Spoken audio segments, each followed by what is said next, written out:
آپ نے life time کے لوگوں کو آفر کی کہ میں آپ کو ایکسٹینشن دینے کے تیار ہوں، صرف میری حکومت کا سہارا بنو۔ جب سب نے کہا کہ نہیں جی ہم نیوٹرل ہیں، ہم آپ کی حکومت کا سہارا نہیں بن سکتے، تو پھر آپ نے کیا کیا؟ پھر آپ نے یہ سائفر کا ایک ڈرامہ کر کے آپ نے ملک کی سالمیت کو، ملک کے فارن ریلیشن شپس کو کمپرومائز کیا اور پوری قوم کو غلط بیانی کی۔ کل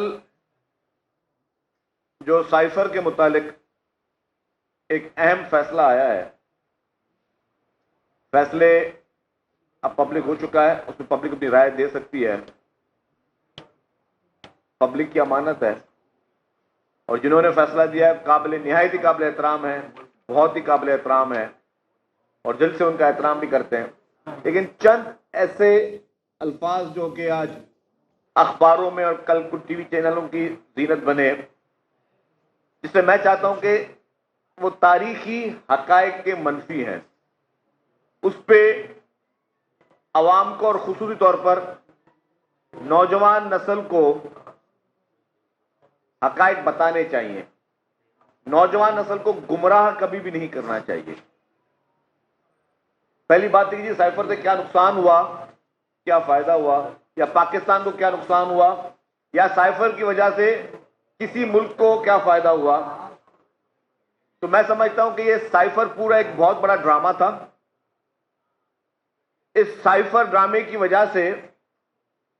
اس کو لیک کرنے کی وجہ سے،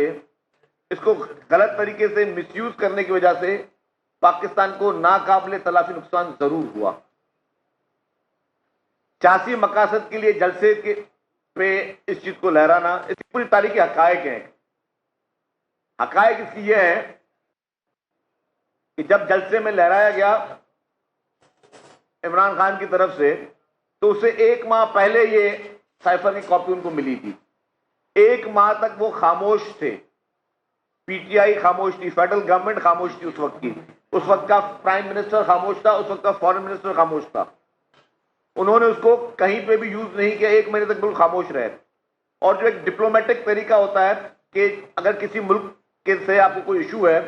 تو اس کے ایمبیسڈر کو بلا کے فارن آفس میں پھر اس کو احتجاج ریکارڈ کروایا جاتا ہے۔ یہ بھی کچھ نہیں ہوا اس طرح کی کوئی چیز۔ جب سیاسی مقاصد کے لیے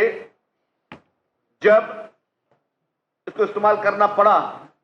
کہ پاکستان کی تاریخ میں سب سے پہلی مرتبہ ووٹ آف نو کانفیڈنس کے ذریعے ایک سلیکٹڈ دھاندلی زدہ حکومت کو ہٹانے کی موومنٹ شروع ہوئی، تو پی ٹی آئی کے چیئرمین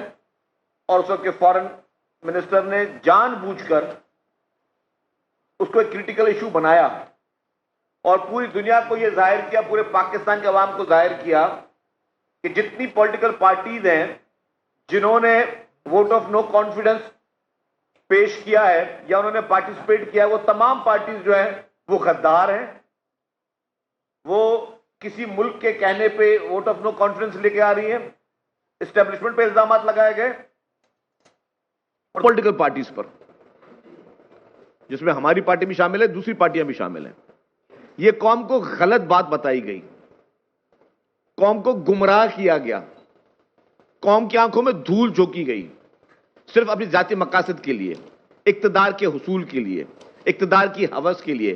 اقتدار کی کرسی کے لیے۔ اس کے بعد آپ نے پوری قوم کو یہ غلط بیانیہ دیا کہ آپ کے خلاف ایک ملک ہے، اور آپ نے جو آپ کے تعلقات اس ملک کے ساتھ تھے، جو کہ آپ کے اچھے برے تعلقات سرگرم رہتے، لیکن آپ نے اس تعلقات کو خراب کیا۔ تو سوال یہ پتہ ہوتا کہ اگر آپ کے تعلقات اس وقت خراب ہوئے کسی ملک کے ساتھ اور پاکستان کو کچھ مشکلات کا سامنا آج دن تک کرنا پڑ رہا ہے، تو کیا آپ کے دشمن ممالک کو فائدہ ہوا یا نہیں ہوا؟ ڈیفینیٹلی ہوا۔ صرف نقصان یہ نہیں ہوتا کہ جی کسی نے آپ کے ملک پہ کوئی پتھر تو نہیں پھینکا کہ آپ کو نقصان ہوا ہے، یا کسی نے آپ کے ملک پہ فائر تو نہیں کیا کہ کوئی نقصان ہوتا ہے۔ اگر آپ کے ملک کی کسی بھی وجہ سے، کسی کی سازش کی وجہ سے، کسی کی غلط بیانے کی وجہ سے اگر آپ کے ملک کی اکانومی گری، آپ کے ملک میں انسرٹنٹی آئی، آپ کے ملک میں 9 مئی جیسے ہولناک واقعات ہوئے، عوام کے جذبات کو غلط طریقے سے ابھارنے کی کوشش کی گئی، عوام کو غلط باتیں بتائی گئیں، آپ کے پورے ملک میں آپ نے ایک بیانیہ کریٹ کرنے کی کوشش کی، ایک نیریٹو ایک کریٹ کرنے کی کوشش کی، ایک ملک کے خلاف، اور اسی ملک میں آپ لابنگ بھی کر رہے تھے، وہ الگ بات ہے، لیکن تو پھر آپ نے اپنے ملک کو نقصان پہنچایا۔ اگر آج تک وہ چیزیں کچھ سنبھل نہیں پائی ہیں، آپ کی اکانومی ٹھیک نہیں ہو پائی، تو آپ نے کسی نہ کسی طریقے سے نقصان اپنے ملک کو دیا۔ اگر آپ کے ملک کو نقصان ہوا تو ظاہر ہے کسی اور آپ کے دشمن ممالک کو فائدہ ہوا۔ جس طریقے سے ان چیزوں کو ہائی لائٹ کیا گیا بھارت میں، اور بھارتی میڈیا نے اور بھارتی فارن آفس نے جس طرح اس کو پلے کیا آپ کے سائفر والے ایشو کو، تو ظاہر ہے انڈیا کا فائدہ ہوا، آپ کے ملک کو نقصان ہوا۔ تو یہ کہنا کہ کیا کسی ملک کو فائدہ ہوا یا نہیں ہوا، یس،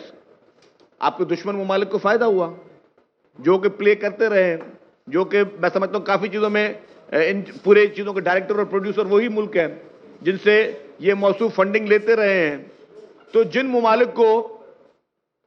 فائدہ ہوا اور ہمارے ملک کو نقصان پہنچانے کی ناقابل تلافی ایک کوشش جو ہے وہ کی گئی اس سائفر کی وجہ سے۔ اور پھر میں کہہ رہا ہوں کہ اگر غیرت ہوتی تو اقتدار بچانے کے لیے لائف ٹائم کے لیے کسی کو آپ ایکسٹینشن کی آفر نہیں مار رہے ہوتے۔ آپ نے لائف ٹائم کے لیے لوگوں کو آفر کی کہ میں آپ کو ایکسٹینشن دینے کے تیار ہوں، صرف میری حکومت کا سہارا بنو۔ جب سب نے کہا کہ نہیں جی ہم نیوٹرل ہیں، ہم آپ کی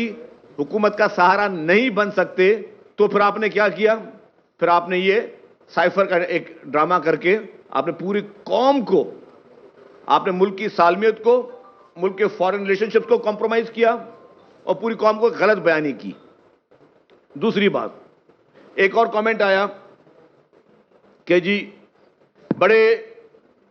لیڈر ہیں جیل میں پڑے ہوئے ہیں، بڑی پارٹی کے بڑے لیڈر جیل میں پڑے ہوئے ہیں۔ دو باتیں کروں گا میں۔ ماضی میں اصلی بڑی پارٹی کے اصلی بڑے لیڈروں نے جیلیں کاٹی ہیں، 11 سال جیلیں کاٹی ہیں۔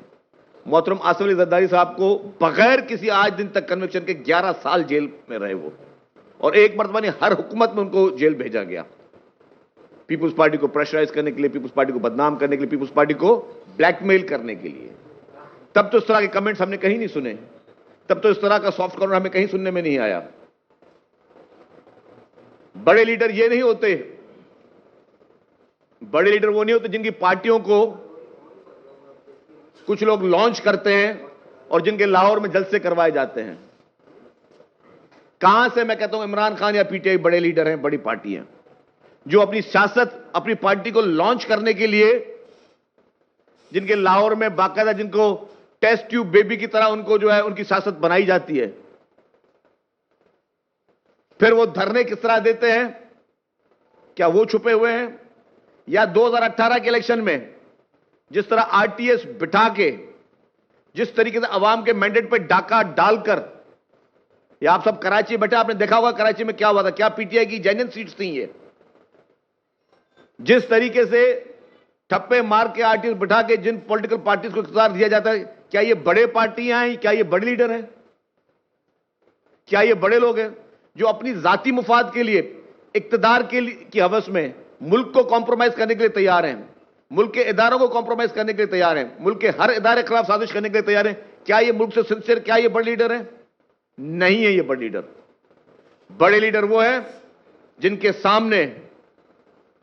ان کے معصوم بچوں کی لاش پڑی ہو، جن کے سامنے ملک کی عظیم لیڈر کی لاش پڑی ہو، اور اس وقت جذبات کیا اور وہ نعرہ لگا رہے ہو پاکستان کھپے، وہ ہوتے ہیں بڑے لیڈر، وہ ہوتے ہیں بڑی پارٹیاں، جن کی پوری لیڈرشپ نے پاکستان میں جمہوریت کے لیے، پاکستان میں آئین کی بحالی کے لیے اپنے جان کے نذرانے دیے، پھانسی کے پھندے چومے، تحریکیں چلائیں ایم آر ڈی کی، وہ ہے بڑے لیڈر، وہ ہے بڑی پارٹیاں۔ یہ مصنوعی لوگ، یہی تاریخ میں غلط ایجوکیٹ کیا جا رہا ہے نوجوان کو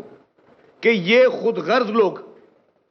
یہ مصنوعی لوگ جو پاکستان میں سیاست کے لیے بھارت اور اسرائیل سے فارن فنڈنگ لے رہے ہیں۔ میں کوئی الزام نہیں لگا رہا ہوں، ان اکاؤنٹس کی ڈیٹیل، ان اکاؤنٹ کی ٹرانزیکشن الیکشن کمیشن کے اس ججمنٹ میں موجود ہے۔ تو مجھے سمجھ نہیں آتی ہماری کوئی بھی عدلیہ سب کے لیے قابل احترام ہے، کیسے کہہ سکتی ہے ایسی پولیٹیکل پارٹی کو آپ کس طرح چلنے دیتے ہیں جس کے یہ اسٹیبلش ہو چکا ہے، الزام نہیں ہے، ثبوتوں کے ساتھ، منی ٹریلز کے ساتھ، کہ جی بھارت اور اسرائیل آپ کو پیسے دے رہا ہے کہ آپ پاکستان میں پالیٹکس کرو۔ ایسی پارٹی کو آپ کیا کہو گے کہ یہ لوگ بڑے لوگ ہیں، یہ بڑی پارٹیاں ہیں؟ وہ خود غرض لوگ اقتدار کی لالچ میں انہوں نے کوئی کسر نہیں چھوڑی ملک کو بدنام کرنے کے لیے۔ کیا یہ لوگ بڑے لوگ بڑی پارٹیاں ہیں؟